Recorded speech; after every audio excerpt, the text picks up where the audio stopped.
생생하고 진솔한 현장의 목소리 전해드리는 오늘의 시사 현장입니다. 현장 밀착 취재에 강한 김민관 기자, 이슈의 맥을 짚어주는 김성환 시사평론가 함께하겠습니다. 어서 오세요.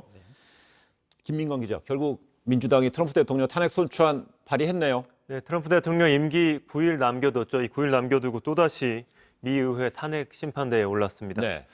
지난 2019년이죠. 우크라이나 스캔들로 하원에서 탄핵안이 가결되기도 했었죠. 이번에는 내란 선동 혐의입니다. 이 탄핵에 결정적 영향을 미친 트럼프 대통령의 발언 먼저 보겠습니다. 네. And we're going to have to fight much harder. And Mike Pence is going to have to come through for us. And if he doesn't, that will be a sad day for our country. I know that everyone here will soon be marching over to the Capitol building to peacefully and patriotically make your voices heard. 네, 시위 초반 침착함을 유지하던 지지자들은 이 트럼프 대통령 연설을 통해 자극을 받았고 결국 미 의회 의사당에 난입했습니다. 그 과정에서 인명피해 발생했습니다. 탄핵안에는 이런 내용들 담겼는데 또한 이 트럼프 대통령이 지난 2일 조지아주 국무장관에 전화해 개표 결과를 뒤집으라고 압박한 건 역시 이 탄핵 사유에 포함된 것으로 전해졌습니다.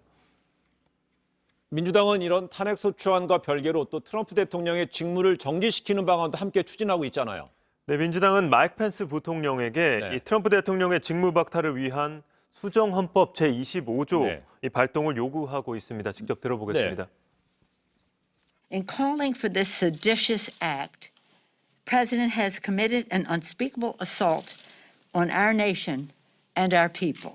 I join the Senate Democratic leader in calling on the Vice President to remove this president by immediately invoking the 25th Amendment. If the Vice President and the Cabinet do not act, the Congress may be prepared to move forward with impeachment. Thank you. 네, 수정헌법 25조는 대통령이 직을 수행할 수 없다고 판단될 경우 부통령이 직무를 대행토록 하는 내용입니다. 민주당의 요구에 대해 펜스 부통령이 공식적으로 내놓은 입장은 아직 없습니다. 민주당은 이날 수정헌법 25조 발동 결의안에 하원 본회의 표결을 시도했지만 공화당의 반대로 가로막혔습니다. 이에 따라 이 결의안은 12일 본회의 투표에 붙여질 전망입니다. 낸시 펠로시 하원 의장은 25조 발동 결의안이 통과됐는데도 펜스 부통령 응답하지 않을 경우 탄핵소추 결의안을 처리하겠다 이런 입장 분명히 했습니다. 결국은 저거네요. 원투펀치를 다 쓴 것 같아요. 하나는 탄핵소추안, 하나는 펜스 부통령한테 수정헌법 25조를 발동해서 대통령 직무를 정지시키고 부통령 당신이 직무를 대행하시오라는 건데 결국 펜스 부통령의 입장이 중요한데 트럼프 대통령이랑 둘이 만났다면서요. 네, 그렇습니다. 현지 시각으로 11일 만났다 이런 얘기가 지금 나오고 있는데요. 원래 펜스 부통령하고 최근 들어서 사이가 완전히 벌어졌다 이런 얘기가 나왔습니다. 왜냐하면은 아시다시피 상하원 합동의회가 열릴 때 그때 펜스 부통령이 사실 키를 쥐고 있었거든요.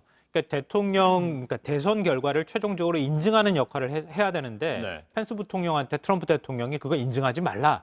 이렇게 얘기했는데 거부했다는 거 아닙니까? 결국 대선 결과를 인증하는 이런 절차를 다 밟은 것이죠. 그다음에 두 사람 사이가 완전히 벌어졌는데 트럼프 대통령이 지금 수정헌법 25조가 다시 발동이 되고 펜스 부통령이 직무를 대행할 경우에 결국 대통령직에서 불명예 퇴진을 하는 상황이 되잖아요. 그러니까 다시 만나서 원만하게 임기 끝까지 좀 갔으면 좋겠다 이런 의사를 좀 밝힌 것으로 보입니다. 네. 근데 미국 의회 시스템 우리나라랑 우리 국회랑 완전히 다릅니다. 이 탄핵안 발의가 됐어요. 그럼 앞으로 어떻게 돼야지 탄핵까지 가는 거예요? 네, 트럼프 대통령 탄핵 예상 절차 저희가 표를 하나 준비해봤습니다. 총 435석의 하원에서 트럼프 대통령에 대한 탄핵안이 통과되려면 의원 과반 이상의 찬성이 필요합니다. 이번 선거로 민주당 222석 차지하고 있습니다. 공화당 내부에서도 탄핵에 동의하는 의원들 일부 있어 하원 통과 무난해 보인다는 관측 나오고 있습니다. 하지만 하원을 거친 대통령 탄핵안은 상원으로 올라가게 되는데 여기서가 바로 이제 민주당 입장에선 걸림돌이 될 수밖에 없습니다. 총 100석으로 이루어진 상원에서 3분의 2 그러니까 67명이 찬성을 해야 합니다. 현재 민주당과 공화당 각각 50석으로 동률입니다. 때문에 상원에서 탄핵안 통과될 가능성 아직은 이 물음표 미지수에 놓여 있습니다. 네, 그래서 임기가 9일밖에 없습니다. 결국 상원까지 통과하는데 물리적 시간도 안 되는데 뭔가 민주당의 노림수는 분명히 있겠죠. 네, 민주당은 설사 탄핵안 통과되지 못하더라도 그 나름의 의미가 있다고 판단하고 있습니다. 민주당 의원 이 인터뷰 내용 직접 보겠습니다. 네. Our vote is our voice, and we want to voice disapproval of the actions taken by this president last Wednesday.